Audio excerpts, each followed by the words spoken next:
Pemirsa, kembali lagi bersama kami di Cerita Wanita dan kita akan lanjutkan lagi perbincangan kita. Bu Intan, ya. Nih kalau ngobrol-ngobrol tentang kan sesuai program kita ini tentang cerita wanita. Baru-baru ini juga ada hal yang menggembirakan. Ini untuk wanita pada umumnya, bahwa akhirnya undang-undang TPKS itu sudah disahkan. Betul. Tapi ada di artikel yang saya baca ini, Ibu Intan juga mengatakan bahwa ini sebenarnya bukan fokus ke wanita, tapi juga sebenarnya menguntungkan para lelaki.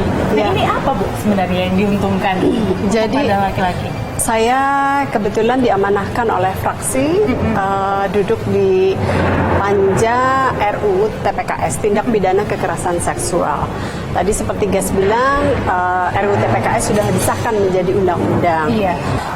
Ketua Umum kami sangat mendukung tindak pidana kekerasan seksual ini segera disahkan, karena ini sudah kita tahu dari berbagai media juga kejahatan kekerasan seksual atau tindak pidana kekerasan seksual ini banyak sekali. Dan memang mayoritas perempuan, karena perempuan ini dalam posisi biasanya dianggap lemah dan sebagainya.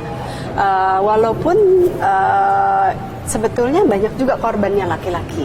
Saya tidak perlu sebutkan satu-satu, tapi kasus-kasus itu terdata banyak, yang sampai tingkat kepolisian dan sebagainya.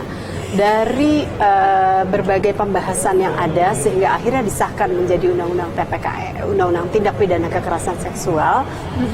Yang pertama kami apresiasi bahwa ada restitusi.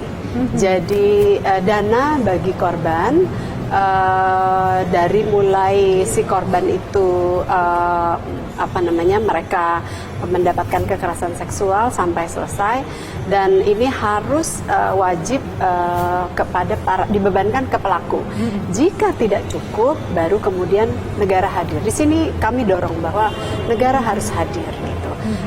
Kemungkinan pendanaan itu tentu banyak, APBN, kemudian berbagai pendanaan lainnya. Jadi sebetulnya ini adalah yang memang terobosan penting. Kemudian hal lain adalah tindak pidana kekerasan seksual di internet. Kan kita tahu banyak misalnya dimodifikasi, kemudian kejahatan yang dilakukan via internet. Nah ini kan korbannya juga banyak. Selama ini tidak tahu harus melapor kemana, tidak ada tindakan. Nah ini kewenangan diberikan kepada, ya dalam hal ini Kominfo, ya tertulis tentu pemerintah, untuk bisa mencabut langsung. Jadi tentu masih ada di sana sini yang perlu hukum ini harus ada kejelasan, misalnya kasus perkosaan dan sebagainya. Tapi ini kan karena memang diatur pada saat pembahasan itu akan diatur di KUHP. Nah, kami juga sangat memberikan apresiasi yang tinggi kepada jaringan perempuan di sana, banyak sekali. Waktu itu mereka menyebutnya adalah fraksi balkon, yang memang sudah 6 tahun terus bagaimana tindak pidana kekerasan seksual ini lahir undang-undangnya.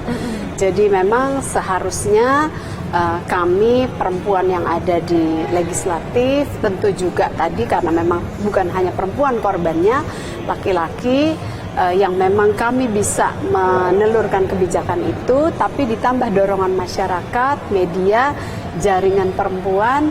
Alhamdulillah akhirnya lahir undang-undang tindak pidana kekerasan seksual. Dengan disahkannya juga undang-undang TPKS ini semakin menunjukkan adanya perwujudan kesetaraan gender. Berbicara tentang kesetaraan gender, Ibu Intan juga sangat kenceng nih kalau saya lihat untuk ngomongin tentang bidang ini. Nah kalau Ibu lihat sendiri untuk di parlemen, apakah keterwakilan dari perempuan sendiri itu sudah mencukupi atau seperti apa? Dengan adanya afirmasi 30% perempuan, baik dalam kepengurusan partai politik maupun sebagai caleg, bukan sebagai anggota DPR gitu ya, tapi sebagai caleg, menurut saya itu sudah memberikan ruang bagi para perempuan untuk ikut berkontestasi, karena ujungnya yang diperjuangkan tentu bukan hanya perempuan, tapi juga masyarakat secara keseluruhan. Walaupun sekarang ini di periode ini yang duduk memang belum mencapai 30%, baru di kisaran mungkin 20-25%, karena ada banyak PAW ternyata masuk perempuan juga, jadi angkanya bertambah perempuan. perempuan, tapi kami berharap bahwa perempuan di parlemen itu juga memperjuangkan tentu hak-hak perempuan. Secara keseluruhan itu khususnya, secara umum tentunya masyarakat.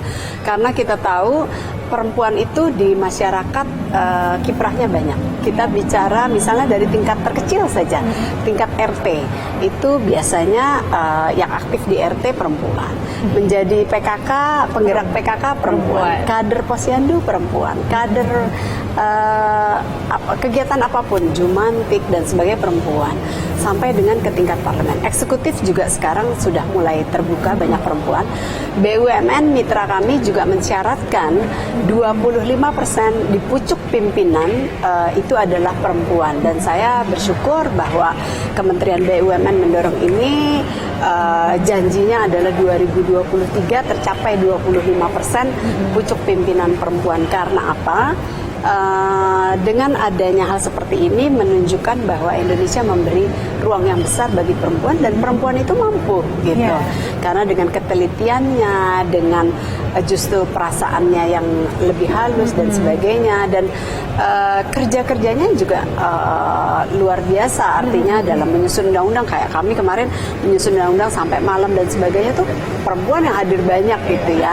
Walaupun ini peran serta semua. Kalau kita bilang untuk kerja multitasking tuh, perempuan juga pasti bisa di rumah, bisa kerja sambil mengurus anak. Apalagi pada saat pandemi ini kita hal terkecil bisa lihat dari sana ya Bu. Tapi dalam kondisi saat ini kita harus melewati banyak sekali kondisi yang kita katakan tidak menentu, apalagi pada saat pandemi. Nah, ini tentu banyak hal yang bisa membuat semangat itu turun. Nah, dari Ibu sendiri, seperti apa sih melihat semangat para perempuan pada saat ini? Betul, perempuan itu multi talenta, multitasking. Jadi di rumah mengurus suami, mengurus anak. Pada saat pandemi yang mendampingi anak untuk sekolah online itu perempuan, si ibu. Kemudian juga di pekerjaan, baik di profesi, dia juga harus berperan. Lalu di organisasi, kegiatan masyarakat juga berperan. Garda terdepan pada saat pandemi itu banyak perawat adalah perempuan. Kemudian kebutuhan hidup sehari-hari, kalau kita bilang misalnya sembako, itu bukan juga skala besar, tapi juga perempuan yang kita lihat banyak ngantri. Artinya memang perempuan ini peduli, dan menurut saya harusnya bicara kesetaraan gender itu sesuai kodratnya masing-masing. Jadi bukan berarti bahwa perempuan mau melampaui laki-laki dan sebagainya, tapi pada proporsional tugas masing-masing. Dan di keluarga kami juga tentu ajarannya adalah imam adalah laki-laki, tapi di mana kami bisa berperan itu tentu akan saling melengkapi. Yang terpenting perempuan tetap tahu di mana kodratnya. Seperti itu. Baik, terima kasih Ibu Intan Fauzi, anggota DPR Komisi 6. Terima kasih banyak sudah menginspirasi untuk hari ini. Ceritanya sangat bermanfaat. Semoga perempuan dimanapun bisa memetik ada pelajaran yang sangat berharga dari cerita saya dengan Bu Intan hari ini. Saya Gesmi Sitanggang, pamit undur diri. Terima kasih atas perhatian Anda dan sampai jumpa.